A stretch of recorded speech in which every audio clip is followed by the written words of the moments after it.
20 taon na akong miyembro ng cooperative namin. 3 taon na akong board director. At may aaminin ako, may mga report akong inaprubahan na hindi ko lubos na naiintindihan. Kasi ganito yun eh. Pagdating sa board meeting, makapal na yung printed reports. Sasabihin ng management, ito po yung figures. Ano gagawin mo? Kukwestiyonin mo isa-isa. Wala ka namang makikita kundi Excel printout. Pero tandaan natin, pag nagkamali sa patronage refund, pag may findings ang CDA, hindi lang management ang mananagot. Tayo, yung board, yung pangalan natin sa resolution. Kaya nung i-present sa amin yung Co-op Smart, ang una kong tanong, makikita ko ba mismo? At oo pala, may dashboard na kahit ako, hindi accountant, naiintindihan. Yung patronage refund, automatic ang computation. Nakaayon sa RA 9520. May audit trail, kita mo kung sino, kailan, ano ang binago. Ngayon, pag may inaaprubahan ako, hindi na ako pumipirma ng nakapikit, pumipirma ako ng may nakikita. Kaya sa mga kapwa ko, board director, opisyales, chairman, bago kayo pumirma sa susunod na financial report, attend muna kayo ng DATS training. May libre silang patronage refund calculator. Ipacheck nyo yung computation ng co-op nyo.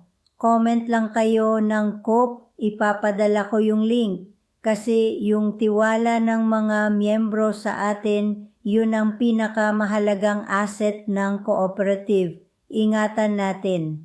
Bilang GM ng cooperative, may isang tanong na kinakatakutan ko tuwing board meeting.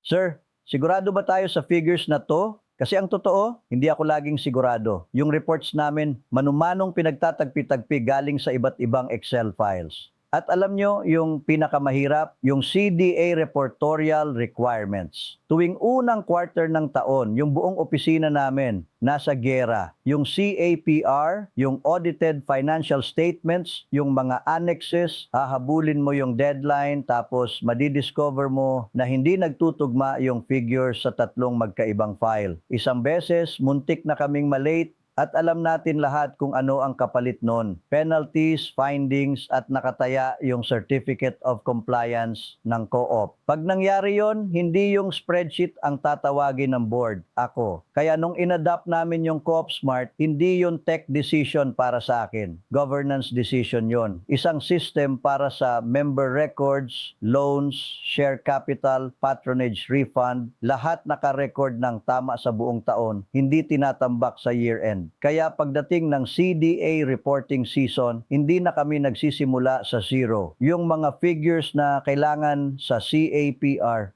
nandyan na, nagtutugma na, may audit trail pa. Yung dating 1 linggong overtime ng staff ko para lang buuin yung reports, ilang click na lang para i-generate yung kailangan namin. Compliance sa RA 9520 at handa ka anumang oras, hindi lang tuwing deadline. Nung huling submission namin sa CDA, maaga kaming natapos. First time sa loob ng 10 taon. Kung GM ka, chairman o board member, bago dumating yung susunod na CDA deadline, attend ka ng DATS training, may libre silang patronage refund calculator. Pa-check mo sa bookkeeper nyo yung computations nyo ngayon pa lang. Comment ka ng COOP at ipapadala ko yung link. Mas mabuti nang malaman mo na ngayon kaysa malaman ng CDA.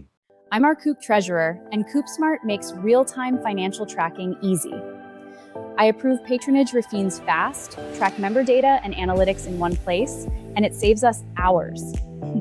CoopSmart, smart choice for cooperatives. If you're running a cooperative, CoopSmart is a game changer. Real-time financial reports, quick approvals, and automatic patronage refund tracking. Plus member profiles and analytics dashboards. We're finally transparent and fast. CoopSmart, empower your cooperative. Hi, ito si Ate Malu. Alam mo yung umuwi ka ng 11:00 ng gabi kasi hindi mag-balance yung ledger? Ako yon, every single month.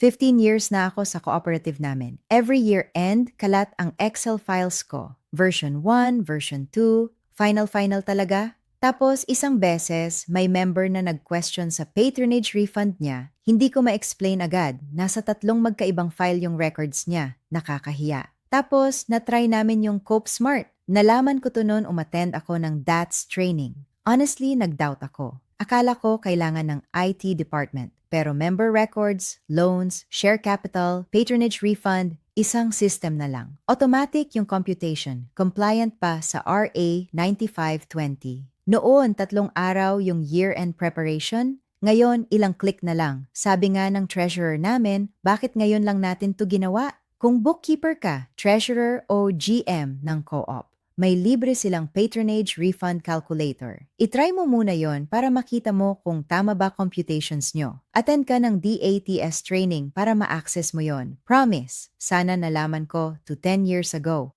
It's almost midnight, and somewhere in the Philippines, a cooperative bookkeeper is still awake, chasing a 4,000 peso discrepancy that's been hiding for 3 months.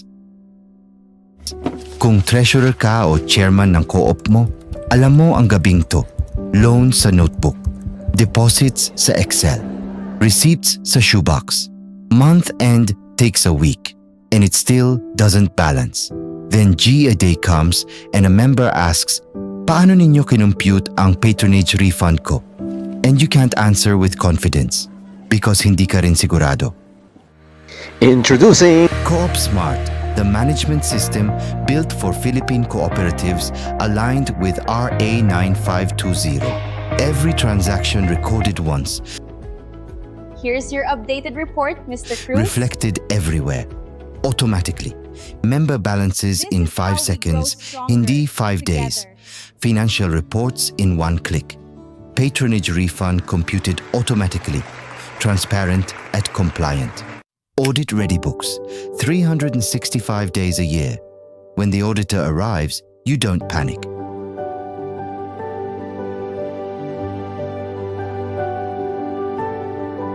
I'm home. Book your free Co-op Smart demo now. 30 minutes. Your numbers. No commitment. Co-op Smart. Malinis na libro.